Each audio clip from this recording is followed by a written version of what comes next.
Bonjour à tous et bienvenue sur la chaîne d'assistance audiovisuelle. Aujourd'hui, nous allons parler des différents modes d'écoute des enregistreurs de la série 8 de Sound Device. C'est parti!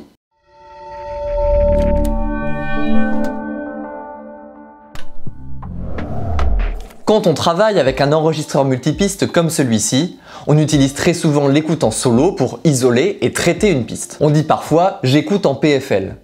Cette abréviation peut se traduire par Pre-Fader Listening, qui voudra dire écoute avant envoi. Mais elle peut aussi se traduire par Post-Fader Listening, qui voudra alors dire écoute après envoi. Pour y voir plus clair, nous allons regarder comment configurer les différents modes d'écoute en solo de cet enregistreur. Pour activer l'écoute solo de chacune de mes pistes, j'appuie sur le bouton Switch PFL associé à chaque canal.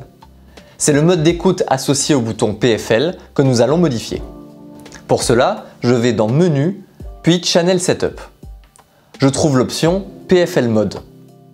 Ce menu me propose trois choix, Auto, Pre-Fade ou Post-Fade. Choisir d'écouter en solo Pre-Fader ou Post-Fader dépend uniquement de votre méthode de travail. En choisissant Pre-Fader, vous écoutez votre piste juste après la préamplification.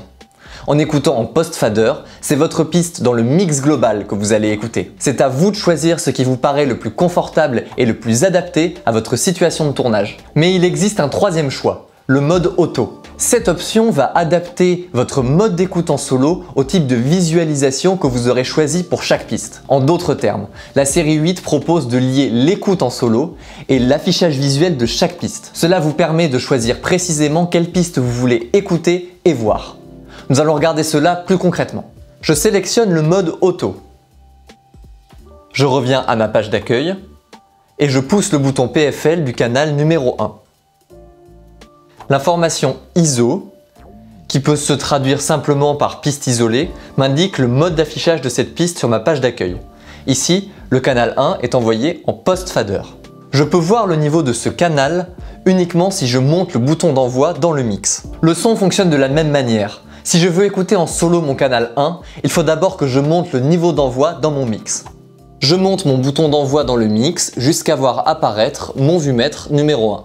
Maintenant, si je vais sur le canal numéro 2, je vois que sa visualisation est en Pre-Fader. Sur la page d'accueil, je vois en permanence le niveau de ce canal, même si mon bouton d'envoi dans le mix est baissé.